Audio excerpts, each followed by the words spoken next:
Welcome back to the lecture of Introduction to Environmental Economics, and here we are discussing about environmental economics. Within the purview of environmental economics, we are talking in detail about the resource economics, ecological economics and environmental. What are the linkages between them? What are the differences and what are the similarities, if at all? Now, the learning objective of this part of the lecture is to understand the linkages between resource economics and ecology, to comprehend the similarities between ecological economics and environmental economics, to understand the difference between resource economics and environmental economics. Let us first review about ecological economics. It is also part of environmental economics. Within that, we have built up an ecological economics as a special branch. It is the field of study that addresses the relationship between the ecosystem and economic system. In the broadest sense, the emphasis is on the very long-term health of the ecosystem. The ecological economists, they tend to be normative. We have discussed about the normative aspect of economics, where we talk about the ethical aspect of economics, indicating what society should do rather than what positively describing what the society is actually doing. So we try to answer the question of economics that what society should be doing instead of just observing and watching and empirically observing what society is actually doing. So we have an ethical stand, and that ethical stand, which makes it as a normative economics, that becomes a part of ecological economics. One major distinction between economics and ecological economics is associated with the term value. Also, the way in which social decisions are made depends on the measure of the value you give to the environment. So, the whole concept of value changes the purview of the way society and economy is operating. If it is under the purview of the value system, it becomes of the entire ecosystem. It comes under the purview of ecological economics. Conventionally, or environmental economists, they believe that the value of society is derived from the individual values held by human members of the society. While on the other hand, ecological economists, they take a more biophysical view of the value. For example, ecological economists, they measure value in terms of embodied energy content of a commodity. It is very important to understand the embodied energy content of a product. For an ecological economist, resources are minimized, and minimization of the energy content of the good that is delivered in the market, good and services delivered in the market, they should drive the public policy. Any economic system that is driven, or the policies which are driven in the economic system by minimizing, the objective is minimizing the energy content of the delivered goods and services, that becomes an aspect or perspective of ecological economics. This is criticized by the environmental economists. So they are always not on the same page. There has been discourse and criticism, and they take a different stand at many points of time. So the basic elementary aspect where they differ with each other is that there are many resources in the short supply. For example, according to the environmental economics, there's various factors of production which are in short supply, like land, skilled labor, and one should minimize the cost of production, and that is by using the scarce resources in a very cost effective manner, reducing the value of the good to the embodied content of any factor is just simply an oversimplification, according to the environmental economist. This is how they differ from the ecological aspect or ecological economists. Environmental economists, they believe that the value of the good stems from its embodied content of multiple scarce factors and including the energy, the resources used under it, as well as how much value individual people they place on the final good. So for environmental economics, both of them matter. The cost and the price matters. In other words, the value cannot be reduced just in the terms of physical metric, because the ecological economists are only talking about the energy embodiment of any product that is getting sold in the market. So it is just a biophysical metric measurement, and there is no price to it. While there is a price charged in the market, that has to be taken account according to the environmental economists. They also believe that the factors of production, the scarce factors of production, which are going in the production of that good which is being sold in the market, that should also be taken into account. Some ecological economists, they have a notion that economic growth is undesirable because technological progress and education as well as population growth, they have in fact led to the economic growth. There has been a lot of criticism related to the environmental economists. The environmental economists believe that the value of the good stems from its embodied content of the commodity that is being sold. The greatest distinction between the two fields emerges from the fact that considering the environmental problem like global warming and disposal of the nuclear fuels. So the two differ from each other in many sense. Some ecological economists, they have a notion that economic growth is undesirable. That is what is differed from the environmental group. But it is inevitable that the growth that we talk about at the expense of environmental consumption can be a materialistic growth, such as steel and other vehicles and all the urbanization, all the commodities which we see is at the cost of consumption of goods and natural resources. So environmental economists, they believe in consumption of all the natural resources, and it is at the cost of environment that we are producing and consuming.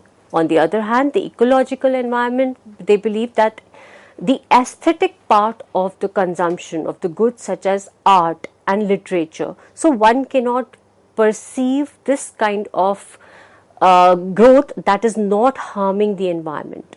However, the stand which environmental economics are taking is that it is possible that one can attain growth in the aesthetic aspect also. There is no trade-off according to ecological economists. The greatest distinction between the two types of economists in the field emerges while considering environmental problems like global warming or disposal of the nuclear waste, etc. Environmental economists have a difficult time analyzing the problem in which the costs and the benefits, they span long time horizons. So when you talk about costs and benefits of any activity, it has to be measured through discounting. This we've already done in the earlier lectures, that how the role of discounting works while talking about the costs and benefits. For example, storing a nuclear waste can involve potential risks that extend for 250,000 years. The benefits, however, for this particular storage activity will be reaped by the future generation. The conventional economic approach is to add up all the costs and benefits that accrue in the present moment or in the future. Further, a discount factor is applied to reduce the importance of future costs, and that is summed up. This implies that what happens a century from now, it will have a little effect on the decision that is made today. So by discounting, we try to value present in comparison to future. Ecological economists have also proposed many ways of dealing with the intertemporal decision problem, particularly the notion of sustainability. So the concept of sustainability is coming from the ecological economics. Sustainability concept, which is so prevalent and so much talked about in the current world, is an notion that is given by the ecological economists. It has been proposed that one needs to think about the future when one consumes today. So the intertemporal decision that is handled is a part of ecological angle. They argue that should never be taken an action that is not sustainable in the long run. So while doing about cost and benefit, environmental economics may or may not discount, but ecological economists will always see the sustainability part of any project or any firm or any production or any activity undertaken or evaluated.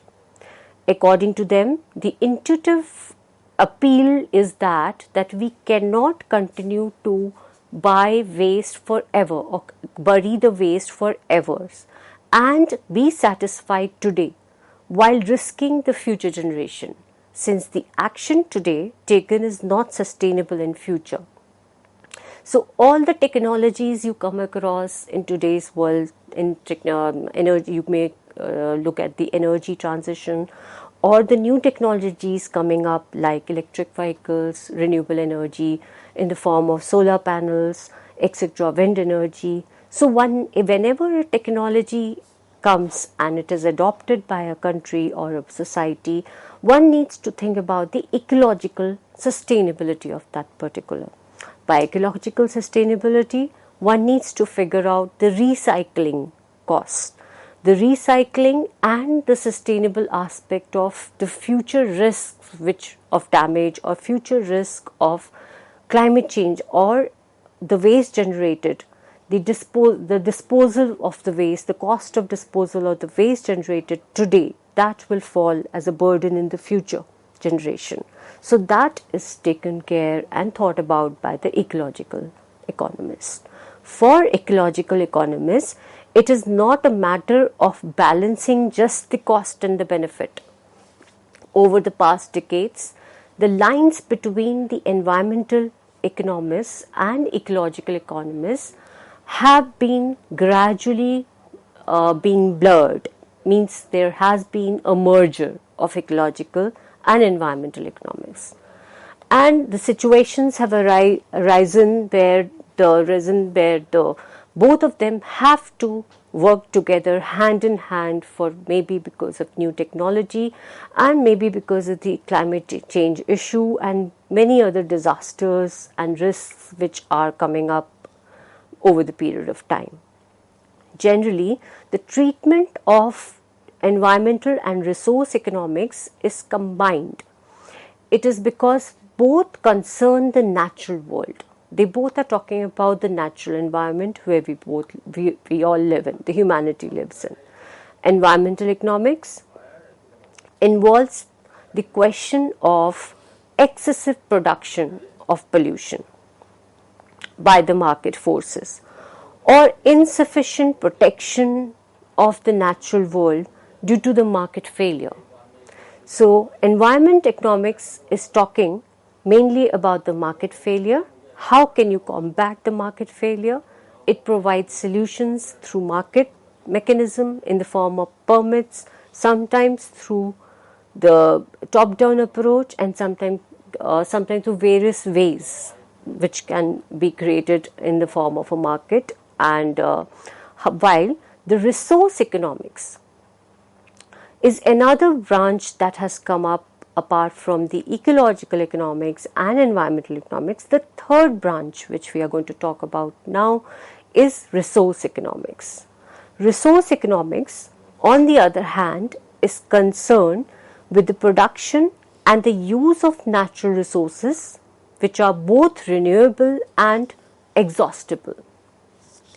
Both types of resources are involved in the resource economics. Renewable resources would include fisheries, forests, while non-renewable resources would basically mean minerals and energy which are embedded as a natural asset in the environment, such as alps, species of plants and animals which are limited in supply, which are not replenishable, which are exhaustible, so those are non-renewable. So both type of resources, renewable and non-renewable, they both come under the resource economics. So one needs to talk about the economics of all types of resources which pertain to this. Environmental economics is concerned with the issue of market failure regarding the natural world for a variety of reasons. Markets do not function correctly. As a consequence, there is either a too much of good generated, maybe a bad in the form of pollution, and too little other things generated, maybe such as wild or scenic areas. So it is basically talking about markets which do not function correctly. That is market failure. These problems could be static, where the time is not particularly important for environment economics. In other causes, long time horizons are there. There are certain problems which involve time horizons. The amount of air pollution in the urban areas, for example in London, is not an issue of, it is an issue that involves time. Much of the resource economics, however, involves the time as a main criteria. So resource economics generally deals with what is called as dynamics. Dynamics, that is the movement with time. So the challenges which we deal with in the resource economics, they involve the time factor and therefore dynamics. Much of the resource economics, on the other hand, is concerned with the dynamic character. Time becomes the key factor for it. Determining the issues related to renewable and non-renewable exhaustible resources, the extent or how fast we extract the resources which are exhaustible resources, it will determine the scarcity of a product or a resource in future.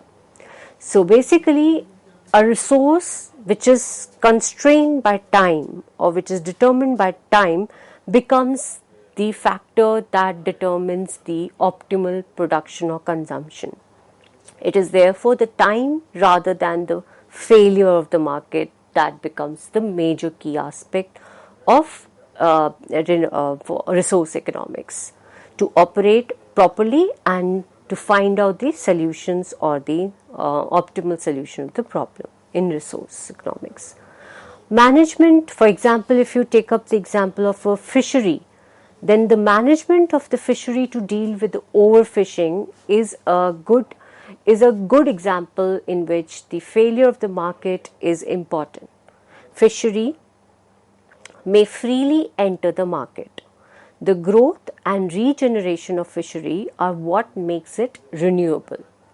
So one should realize that how a resource can become a renewable and non-renewable just by depending upon the existence of time and as well as the quantity of particular.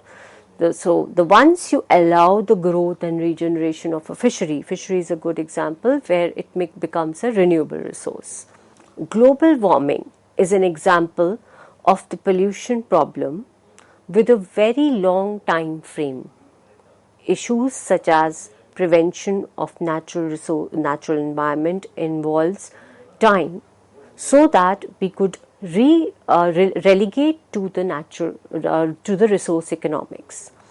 On the other hand, damage to the natural environment is often incidental that results into economic activity with a different primary purpose.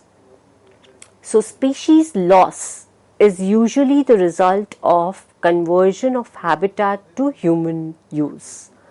Many environmental economists' problems are static, whereas many resource economics problems are dynamic. This is the main difference between the resource economics and the environment economics. The solutions which we talk about in these two branches slightly differ just because of the dynamics involved. We will talk about dynamic optimization in the resource economics, while in environment economics we talk about mainly the cost benefit analysis. Most environment economics, the problems involve about the market failure, whereas in the resource economics the problems do not involve mainly of the market failure at all, because they are talking about the challenges related which they appear and they disappear according to the time. So the dynamics and the time component is the key issue in resource economics.